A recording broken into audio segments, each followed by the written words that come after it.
Bismillahirrahmanirrahim. Assalamualaikum warahmatullahi wabarakatuh. Kaifa halukum? Alhamdulillah, luar biasa, Allahu Akbar. Masih tetap semangat ya anak-anak soli dan solihah. Baik, kita lanjutkan saja pertemuan kita kali ini, yaitu masih membahas negara-negara ASEAN. Ya, untuk lebih jelasnya lagi, kita simak penjelasan Bu Guru berikut ini. Sebelum kita melanjutkan ke negara-negara berikutnya, kita akan membahas terlebih dahulu negara-negara ASEAN ini terbentuknya, yaitu dibentuk pada 8 Agustus 1967 oleh 5 negara, yaitu negara Indonesia, Malaysia, Singapura, Filipina, dan Thailand. Berikut ini adalah negara-negara yang bergabung ke dalam ASEAN.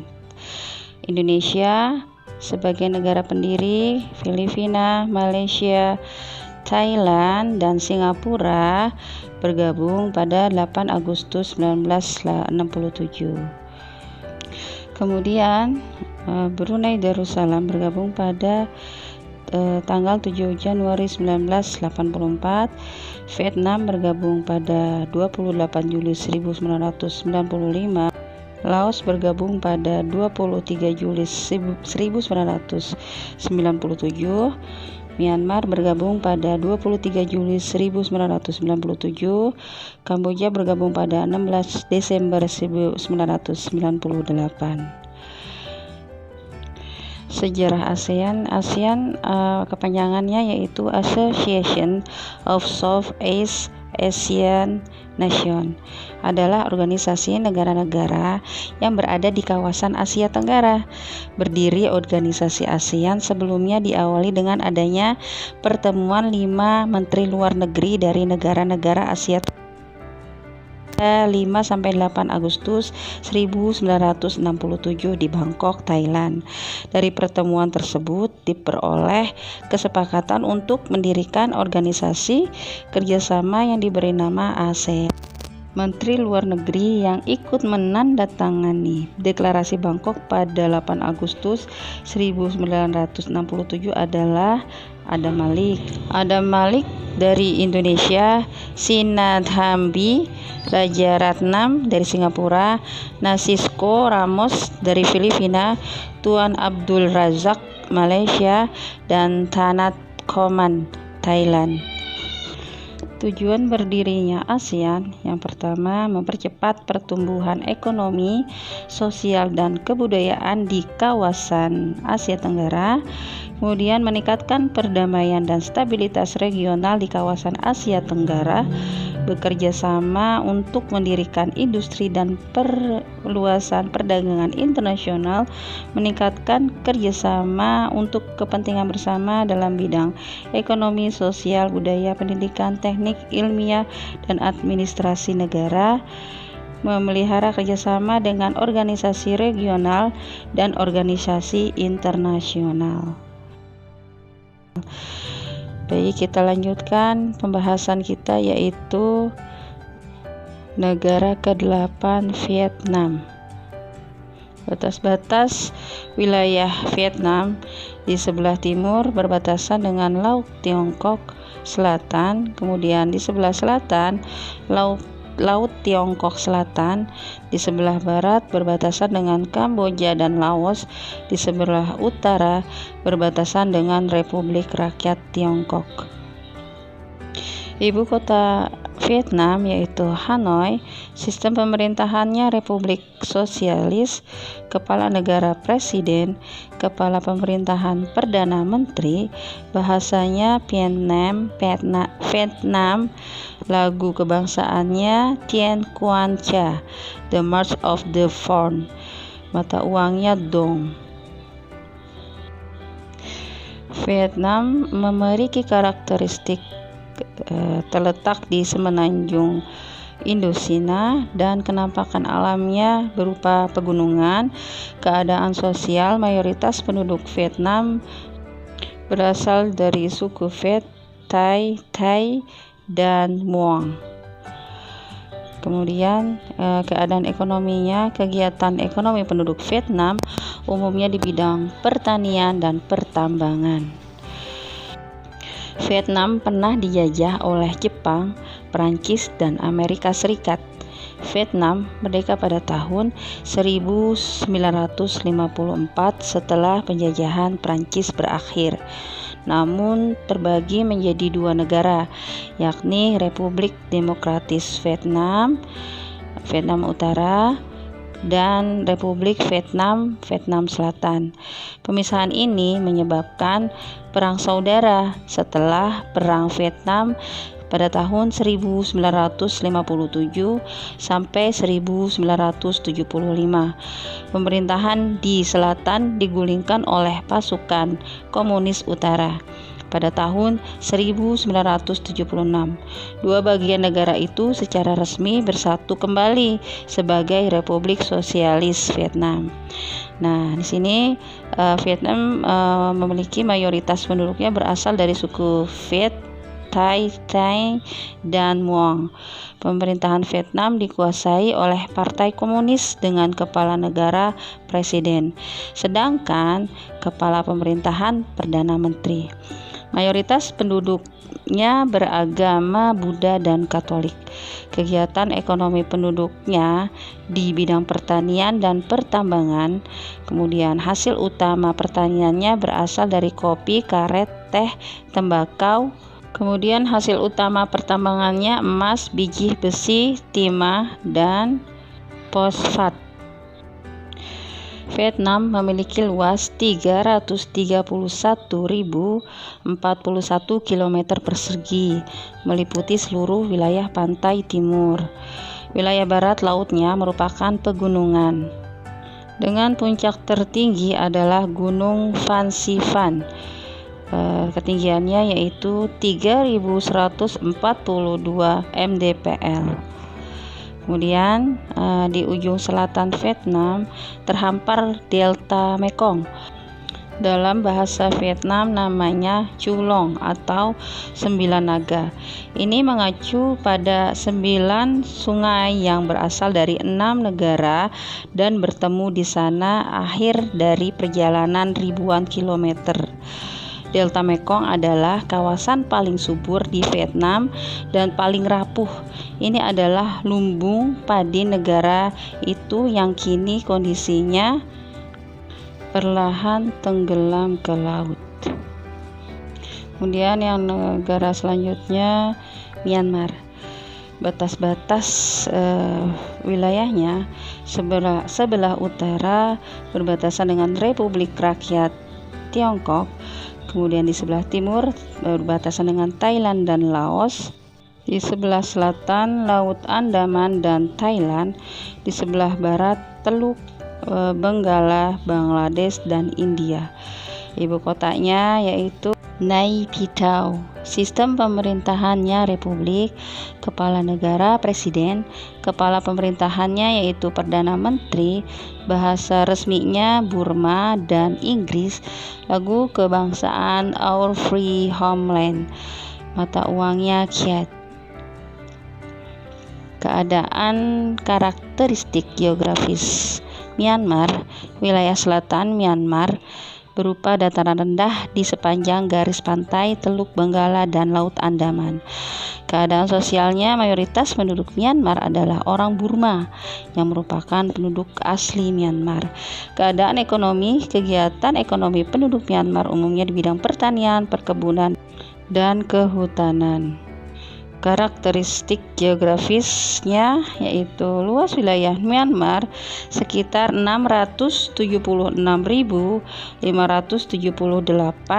km persegi. Wilayah selatannya berupa dataran rendah, wilayah utaranya berupa pegunungan, wilayah timurnya berupa dataran tinggi, bagian tengah merupakan dataran yang subur karena dialiri Sungai Irrawaddy. Nah, ini adalah jembatan Ava dibangun pada tahun 1934 oleh Belanda untuk menghubungkan wilayah Ava dan Sagaing. Kita lanjutkan lagi ya. Yang selanjutnya itu negara Timur Leste. Timur Leste ini mendaftar menjadi negara ASEAN di tahun 2011. Namun masih dikaji untuk kelayakan Timur Leste bergabung menjadi anggota menjadi anggota di negara ASEAN. Ya, dan jika Timur Leste di ACC menjadi negara ASEAN, maka jumlah negara ASEAN menjadi 11. Tapi masih dalam pengkajian ya untuk saat ini. Tetapi walaupun masih tahap pengkajian, negara Timur Leste masih dapat mengikuti kegiatan-kegiatan yang diadakan oleh negara ASEAN. Kita lanjutkan ke batas-batas wilayah Timor Leste. Di sebelah utara berbatasan dengan Indonesia, di sebelah timurnya juga Indonesia, sebelah selatan Australia, di sebelah barat Indonesia.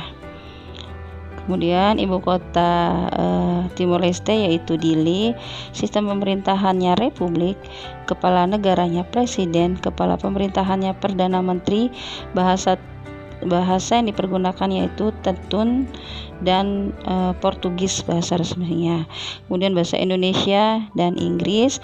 Lagu kebangsaannya Patria. Mata uang yang dipergunakan dolar Amerika dan Catavos.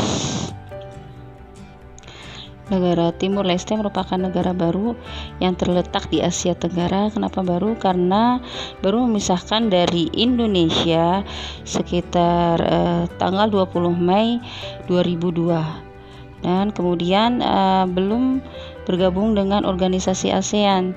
Kenapa? Karena masih dikaji oleh ke-10 negara ASEAN lainnya. Karakteristik geografis, sebagian besar wilayah Timur Leste berupa pegunungan.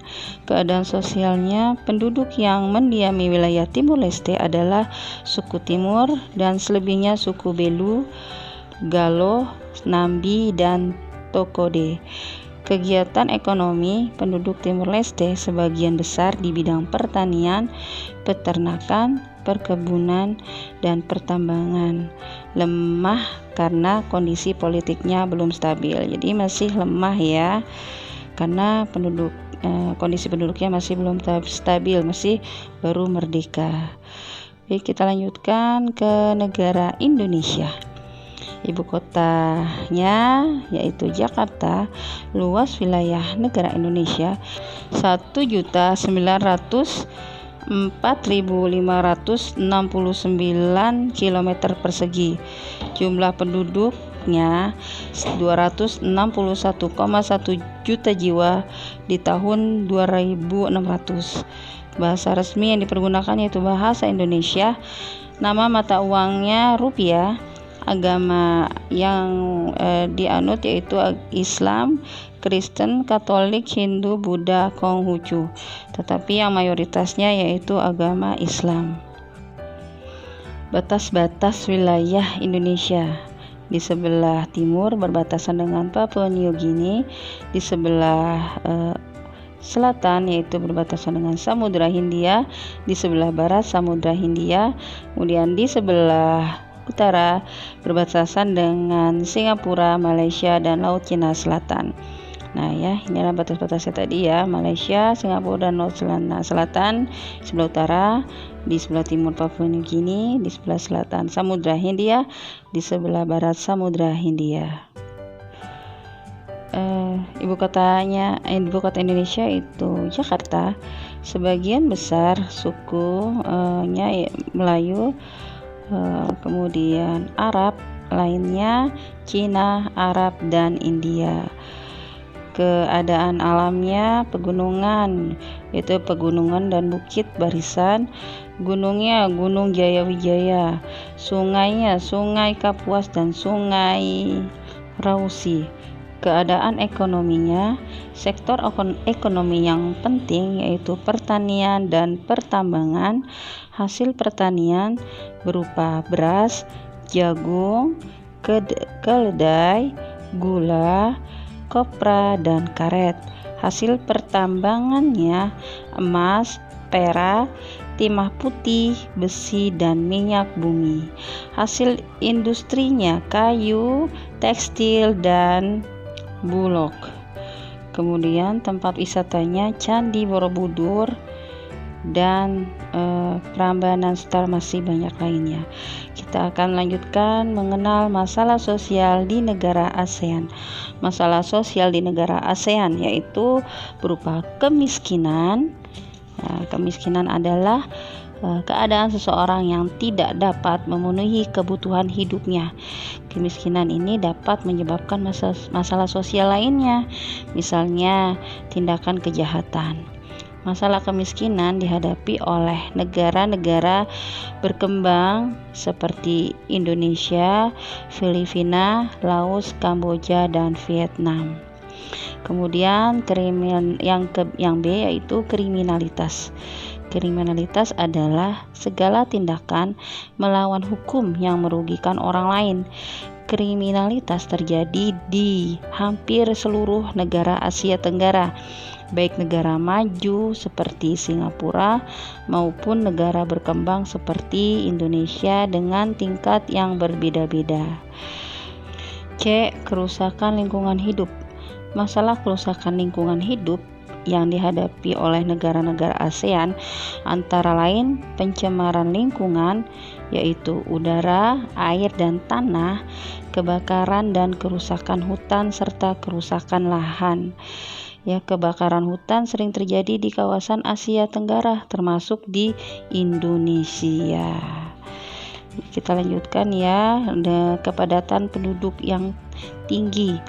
Masalah kepadatan penduduk yang dialami oleh Indonesia dan negara-negara tetangga antara lain pertumbuhan penduduk yang tinggi, kepadatan penduduk yang tinggi, dan persebaran penduduk yang tidak merata. Kemudian yang kedua adalah sikap waspada terhadap masalah sosial di negara-negara ASEAN. Berbagai masalah sosial yang terjadi di negara-negara ASEAN harus diatasi bersama. Untuk dapat mengatasi masalah sosial tersebut, pemerintah dan masyarakat harus dapat bekerja sama. Berikut peran serta pemerintah dan masyarakat masing-masing negara dalam mengatasi masalah sosial. Yang pertama, menciptakan lebih banyak lapangan kerja baru bagi masyarakat.